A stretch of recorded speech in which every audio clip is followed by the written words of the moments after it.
Pada Pak Budi kami persilakan. Sebelum Bapak ceramah, kita semangat pagi dulu, boleh? Boleh. Semangat pagi.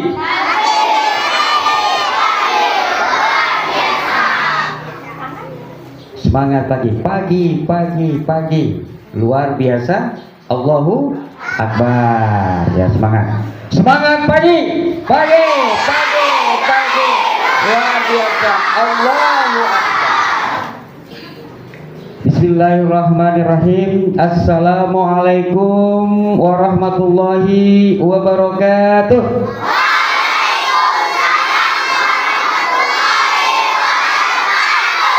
Ya, ini sudah semangat, tapi masih kurang semangat lagi, ya. Tadi Ibu protokol memberikan pantun. Bapak boleh bikin pantun juga? Boleh. Burung talang terbang melayang. Terbangnya di waktu malam. Kalaulah kita orang Islam, marilah kita menjawab salam. Assalamualaikum warahmatullahi wabarakatuh.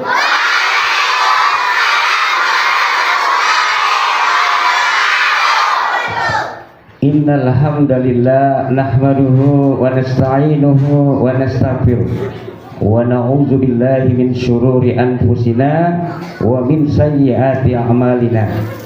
May yahdihillahu fala mudilla lahu wa may yudlil fala hadiya lahu.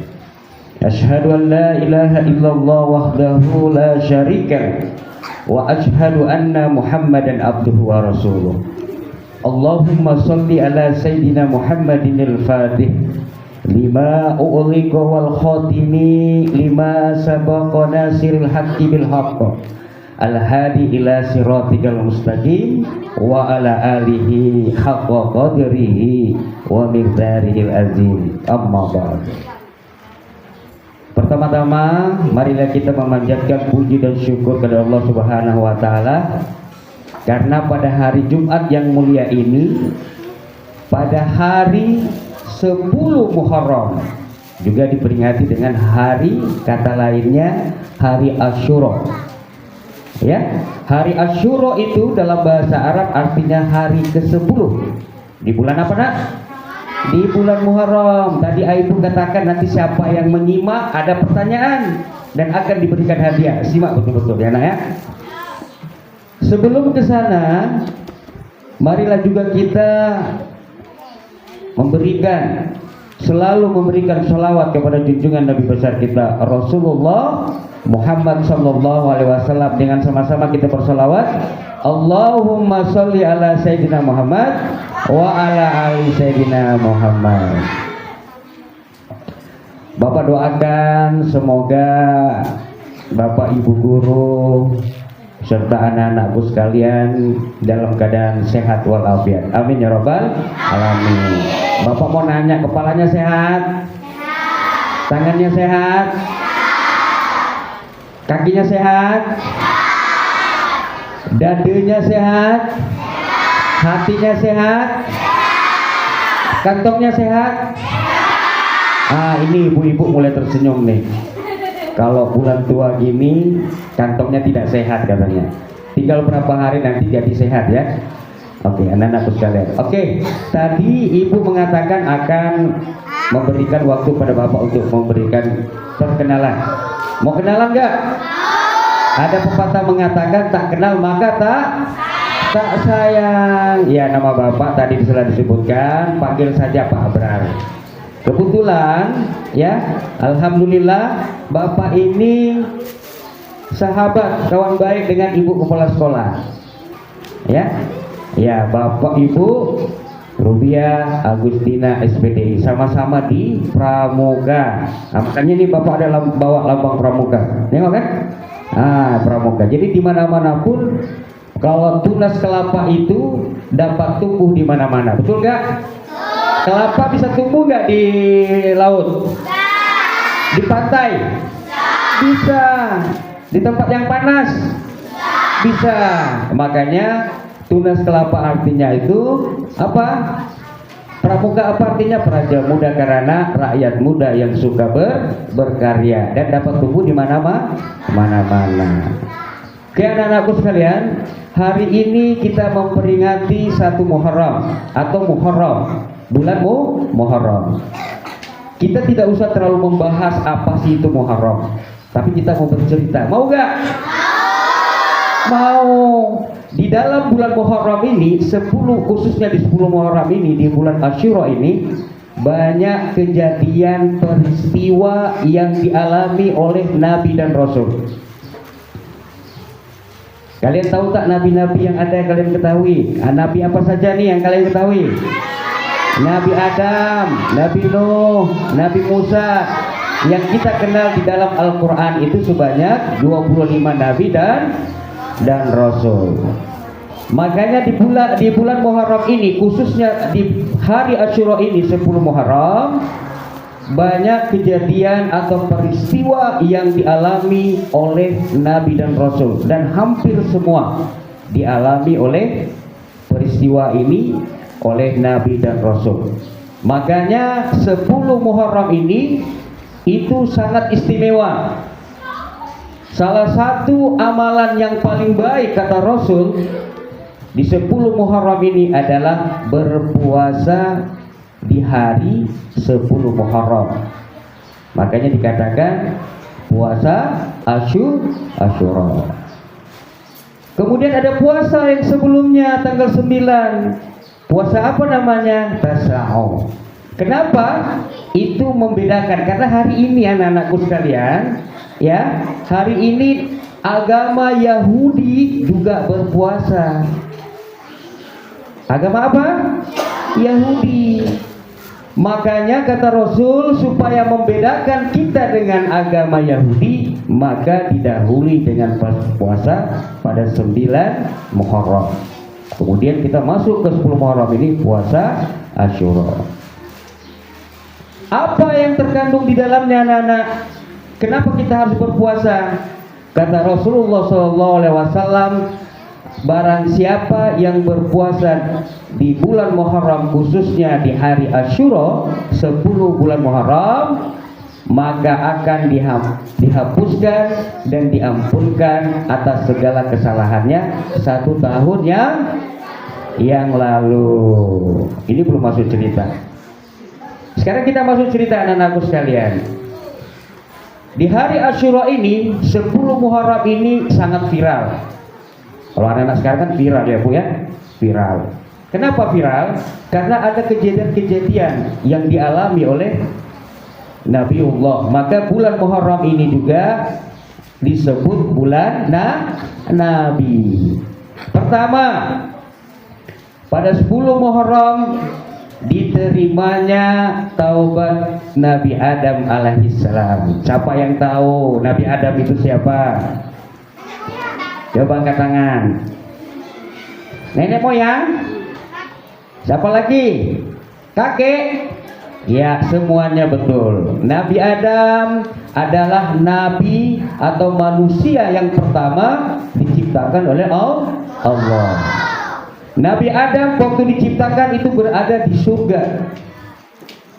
Karena kesepian Nabi Adam itu, maka Allah menciptakan istrinya yang bernama Hawa, atau kita kenal dengan Siti Hawa.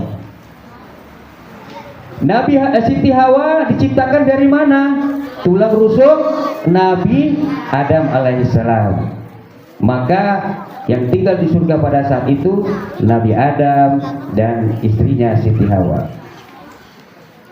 Pada saat itu Allah mengatakan, "Ya Adam, nikmatilah segala apa yang ada di surga ini. Mau makan yang enak-enak tinggal minta. Mau kemana-kemana sudah ada pesawat jetnya. Ya, mau ke sungai, sungainya yang indah-indah, bukan sungai-sungai kita yang sekarang ini. Ya, mau ke laut seperti ke laut Sakera ini, di sana juga lautnya lebih bagus, pantainya lebih cantik. Tetapi ada satu yang tidak boleh kamu langgar, kata Allah. Jangan memakan buah apa nak? Buah huldi. ternyata dilanggar. Makanya pada saat itu Nabi Adam diusir oleh Allah Subhanahu wa taala dari surga ke bumi. Dan pada saat itu pun singkat cerita Nabi Adam bertaubat. Dalam riwayat itu sampai 40 tahun bersujud kepada Allah. Dengan taubat apa? Dengan istighfar. Istighfar meminta ampun kepada Allah. Ya Allah, ampunkanlah segala dosa-dosa saya, karena saya telah melanggar perintah yang telah Engkau perintahkan kepada saya. Kemudian kejadian itu terjadi pada tanggal berapa? 10 Muharram. Maka diampunkanlah dosa-dosa Nabi Adam. Sudah paham ya? Nanti ada pertanyaan harus tahu. Rabbana zolamna anfusana wa illam taghfir lana wa tarhamna lanakunanna minal khosirin. Ya, itu adalah istighfar. Istighfar tahu nggak? Apa itu istighfar? Bacanya bagaimana? Astagfirullah. Coba sama-sama semua. Astagfirullahaladzim. Kalau basmalah? Bismillahirrahmanirrahim. Tapi ada kawan bapak yang sudah tua kayak bapak ini, baca istighfarnya lain. Bacanya apa? Istighfar. Betul nggak itu? Salah. Harus astagfirullahaladzim. Kalau istighfarnya Nabi Adam tadi apa? Rabbana, sama-sama. Rabbana zalamna anfusana wa illam taghfir lana wa tarhamna lanakunanna minal khosirin. Oke. Kemudian yang kedua adalah apa itu? Yang kedua adalah cerita Nabi Yunus. Pernah dengar cerita Nabi Yunus? Pada zaman Nabi Yunus berdakwah kepada umatnya sangat apa? Sangat bandel. Tahu bandel nggak? Sangat tidak mau menerima apa yang diperintahkan Allah melalui Nabi Yunus. Pada saat itu sangat susah sekali untuk menyampaikan agama Islam kepada umat pada saat itu. Sehinggalah Nabi Yunus mengatakan kepada kaumnya, kalau kamu tidak mau mengikuti ajaran daripada saya yang diperintahkan oleh Allah Subhanahu wa taala, maka kamu akan kena bala. Umatnya enak ngomongnya, balanya mana? Mana balanya? Ya, nanti kata Nabi Yunus. Tapi karena kurang keyakinan pada saat itu Nabi Yunus, maka Nabi Yunus menghindar daripada kaumnya. Sambil menghindar dia, kemudian dia menaiki suatu kapal untuk menghindar. Ya. Pada saat dia naik kapal, kapal itu mogok atau berhenti.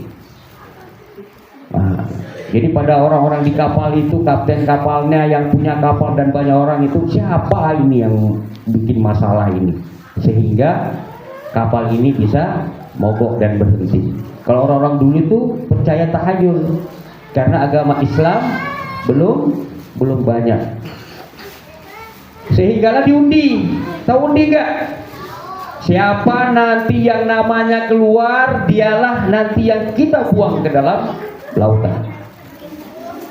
Mau tak kalian diundi? Mau tak dibuang ke lautan? Enggak, ini cerita Nabi Yunus. Kemudian diundi. Undi pertama yang kena Nabi Yunus. Diulang lagi. Kamu ini mungkin ada yang lain lah selain Yunus.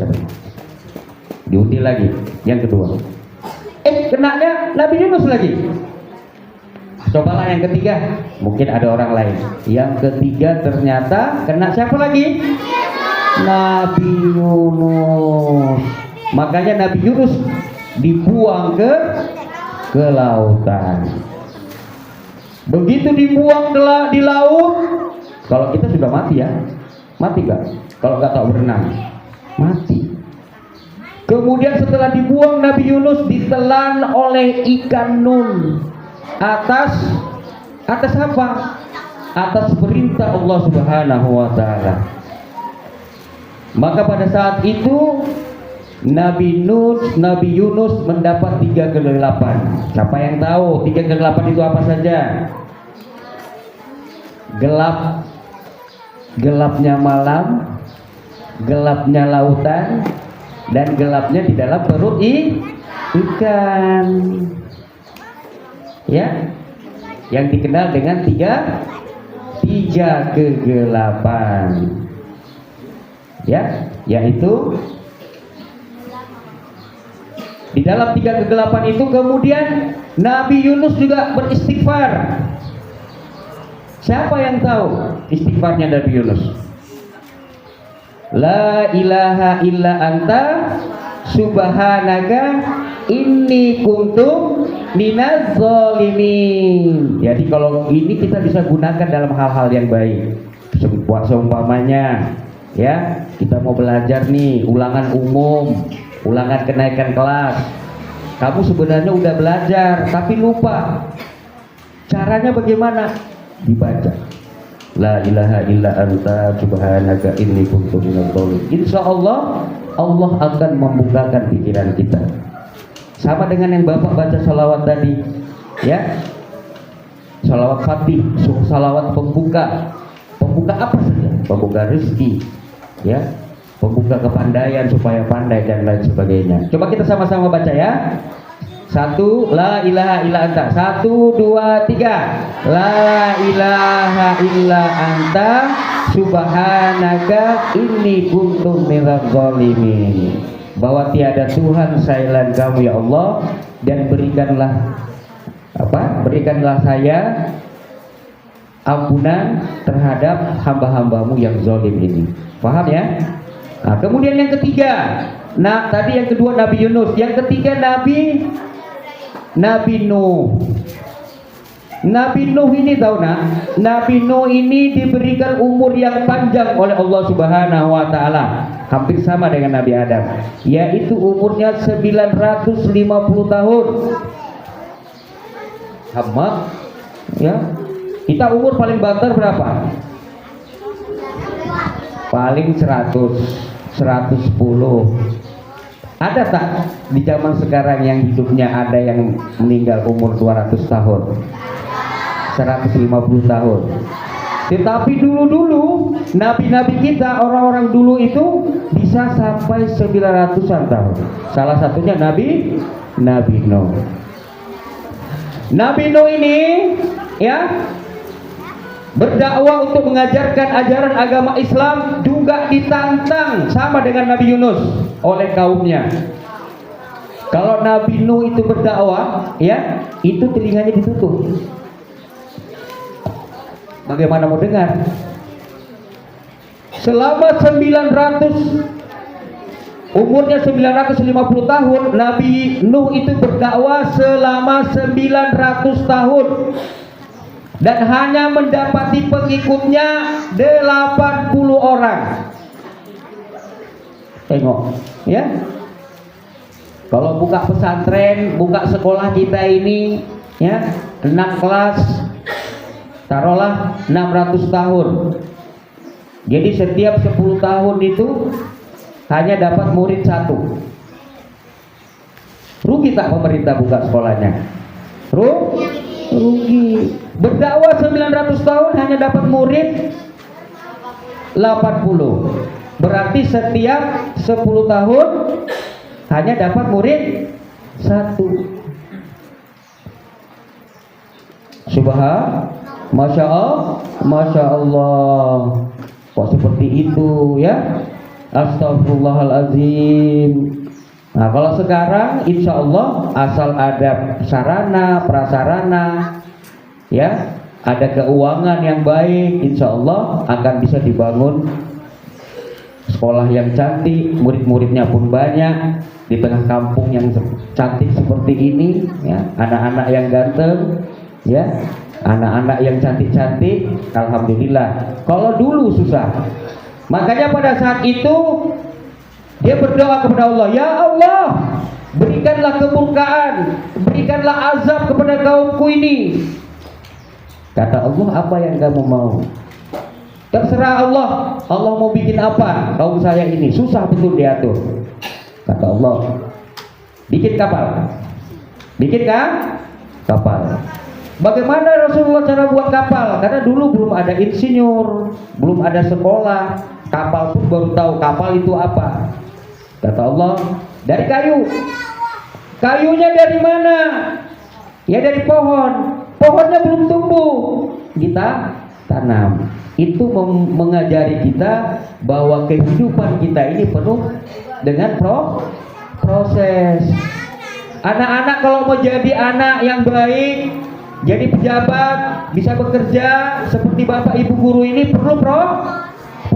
Sama dengan Nabi Nuh yang diperintahkan oleh Allah, nanam dulu, habis itu tumbuh, sudah besar jadi kayu, dipotong, dibelah, diatur menjadi kapal. Sama dengan kita, kamu seperti ini, bapak dengan ibu guru juga sama dengan kalian. Dari kecil dulu, begitu lahir, ya masih nyanyak, betul gak? Ada yang begitu lahir langsung bisa berdiri? Siapa yang bisa langsung berdiri di sini? Maju ke depan. Gak ada kan? Tidak ada. Begitu juga yang dialami oleh nabi-nabi kita yang terdahulu melalui proses. Setelah itu apa? Setelah jadi kapal, maka dinaikkanlah,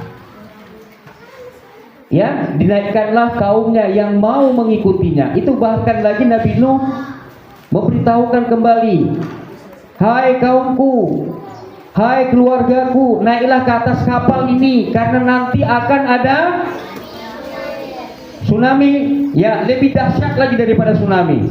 Akan ada musibah, akan ada bala, yaitu banjir. Tidak percaya.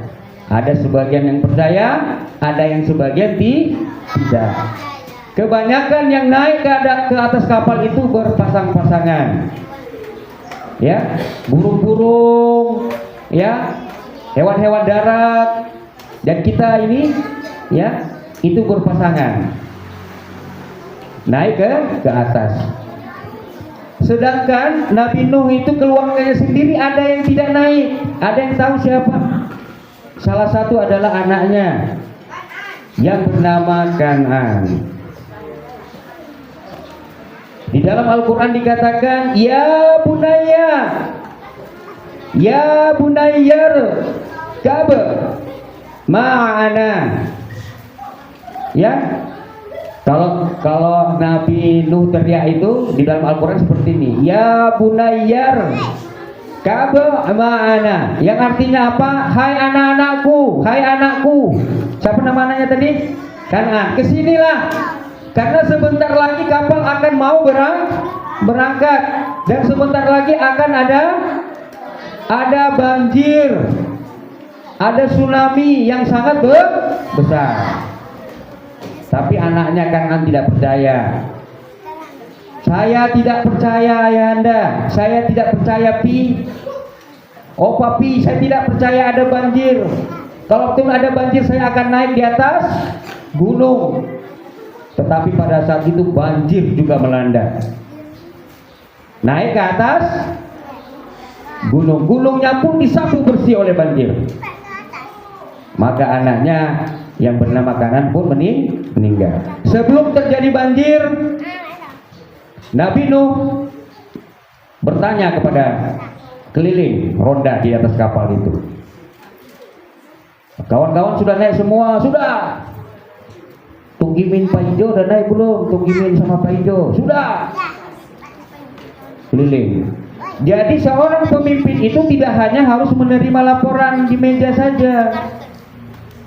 Siap Bu, laporan yang sana sudah selesai, semua sudah beres. Ya, bapak ibunya sebagai pemimpin, oh iya, terima kasih. Tapi Nabi Nuh tidak hanya menerima laporan begitu saja, tetapi dia inspeksi, jalan, melihat apa betul yang dikatakan oleh kawan-kawannya. Itu menunjukkan pembelajaran bagi kita bahwa kalau kita jadi pemimpin nantinya, menjadi khalifah Di muka bumi ini kita harus juga sering mengecek terhadap bawahan kita, terhadap kawan-kawan kita. Apakah sudah benar? Apakah sudah betul? Apakah yang dikatakan itu sesuai dengan kenyataan yang ada? Seperti kalian. Siapa namanya nih? Hah? Isyam. Isyam sudah makan belum? Sudah. Kapan makannya? Tadi malam. Nah, kalau hanya dikatakan tadi sudah makan, mungkin Bapak Ibu guru paham, ya mungkin sudah makan. Tapi perlu dicek makannya kapan. Kenapa? Karena tadi pada saat upacara pingsan. Kebanyakan pingsan itu karena apa? Karena perutnya kosong. Karena dia mengelabui gurunya supaya tidak dimarah, dia mengatakan sudah makan, tapi makannya pada malam hari. Nah, makanya harus perlu pengecekan. Atau si Ani, gimana kelas 5-nya? Udah dibersihkan belum? Sudah Bu, beres Bu. Udah clear, udah bersih, cingklong, wangi lagi Bu. Oh bagus, anak Ani ini cantik, bersih, bagus.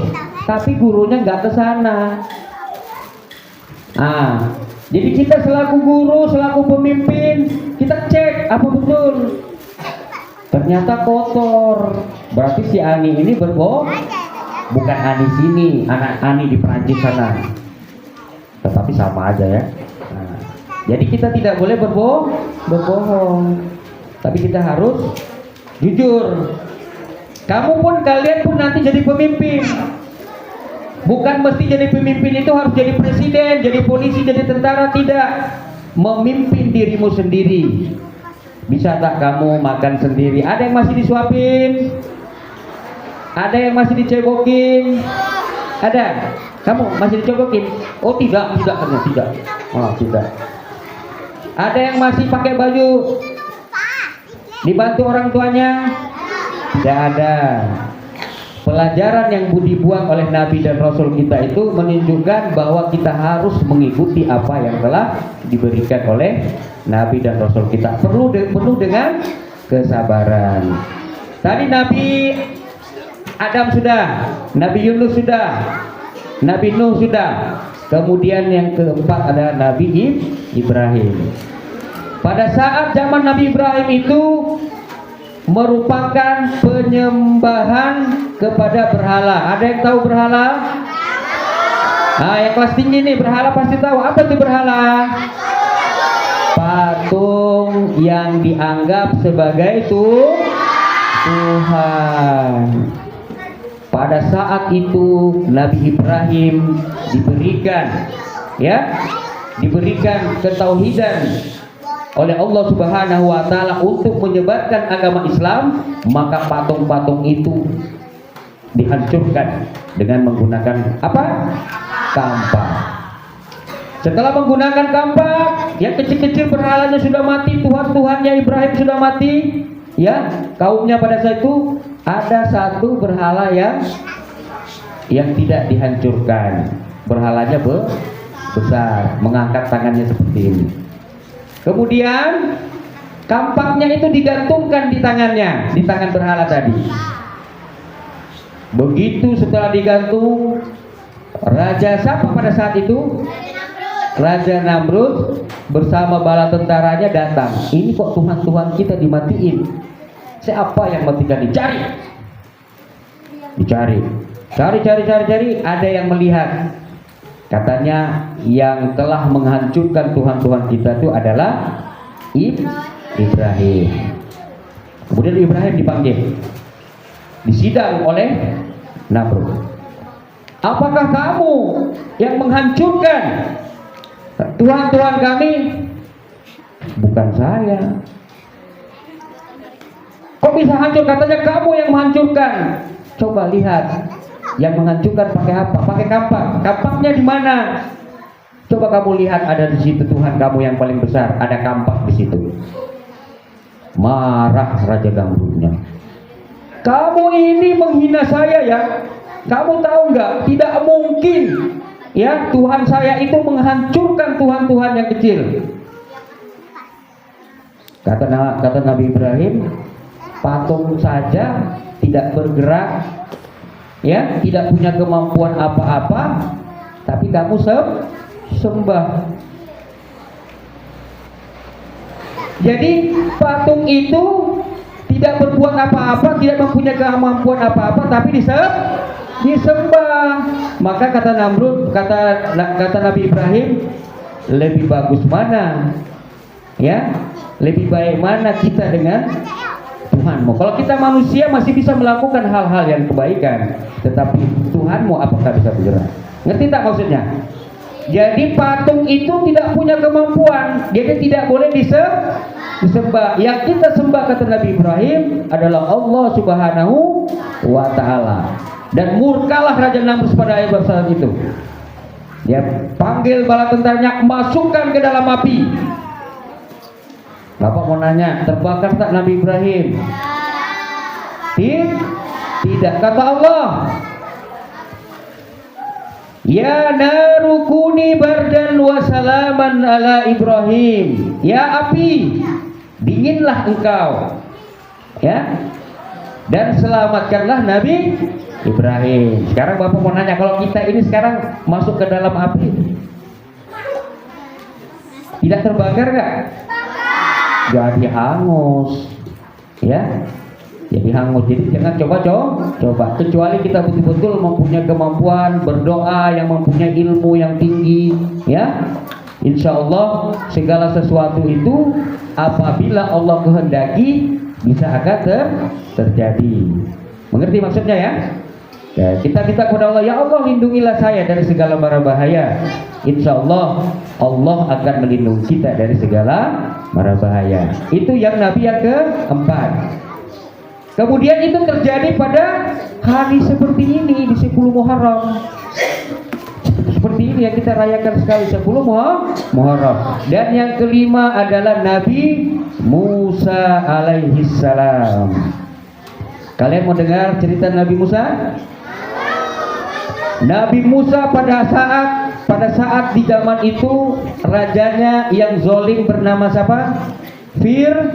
Fir'aun. Fir'aun diberikan mimpi bahwa suatu saat nanti akan ada lelaki yang akan menggantikanmu sebagai raja. Dan laki-laki itu berasal dari Bani Israel. Kemudian Fir'aun murka dan marah. Setiap yang laki-laki yang lahir harus di apa?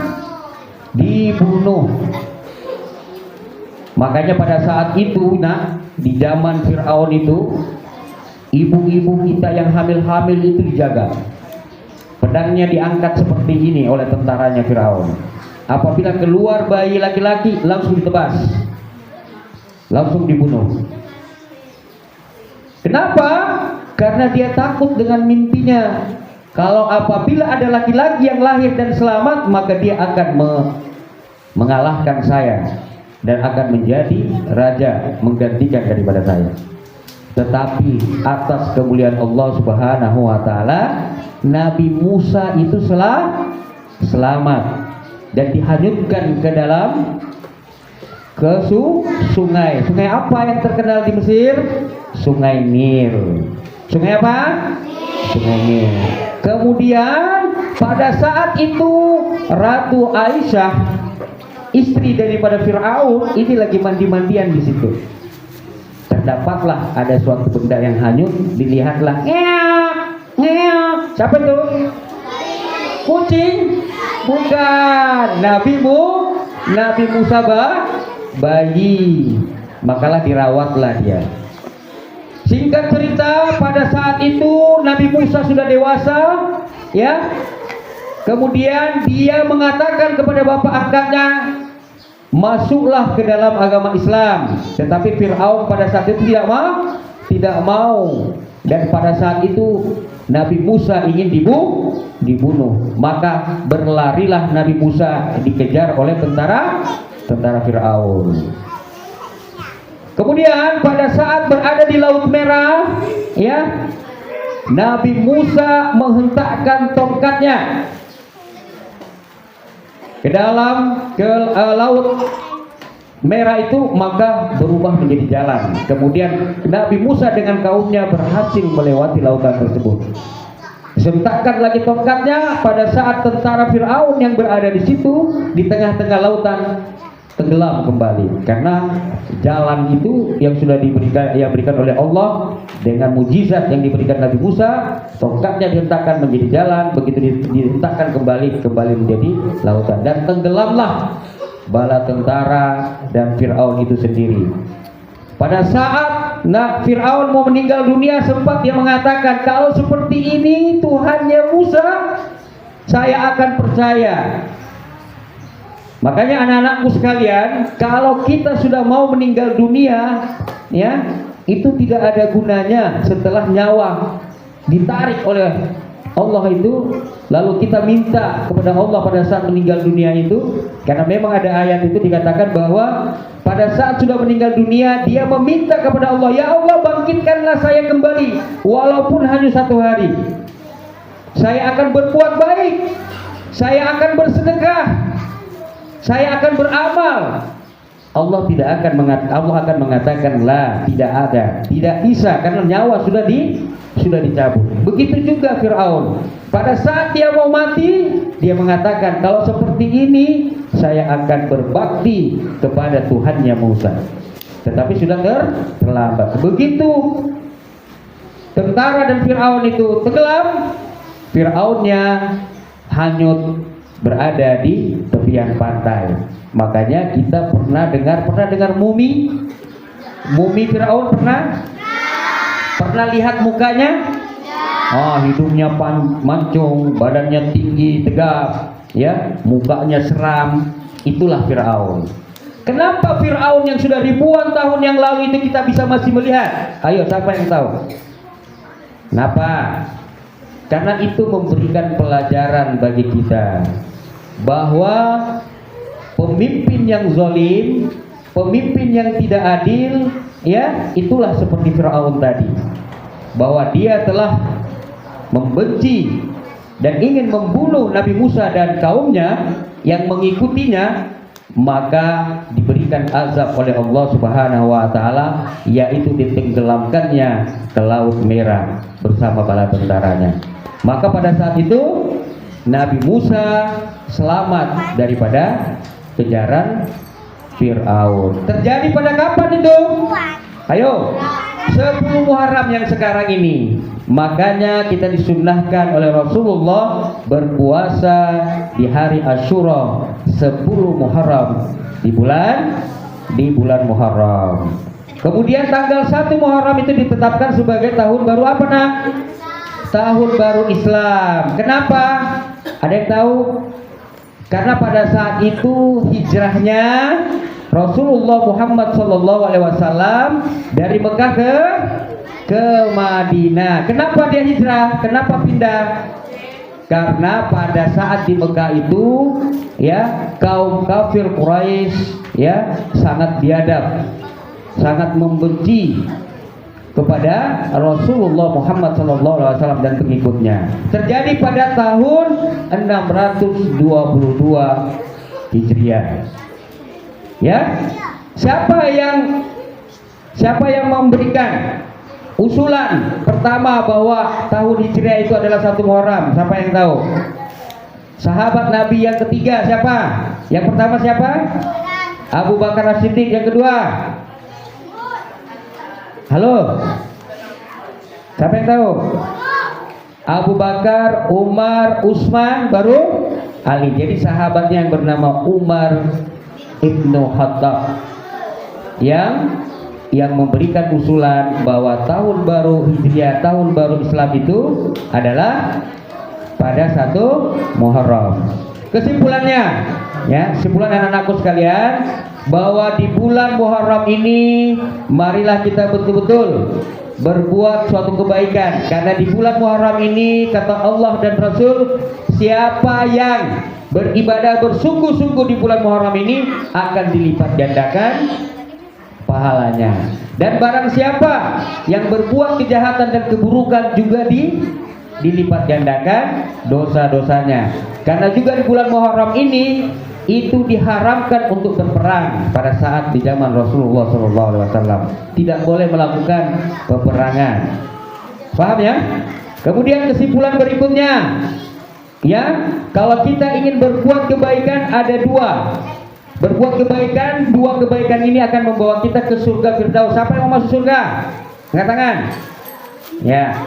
Kata Allah Subhanahu wa taala, ya, di dalam surat Kahfi 107 108, sudah turun tangannya nak. Innal ladzina amanu wa amilus solihati kanat lahum jannatul firdausi nuzula khalidina fiha la yabghuna anha hiwala.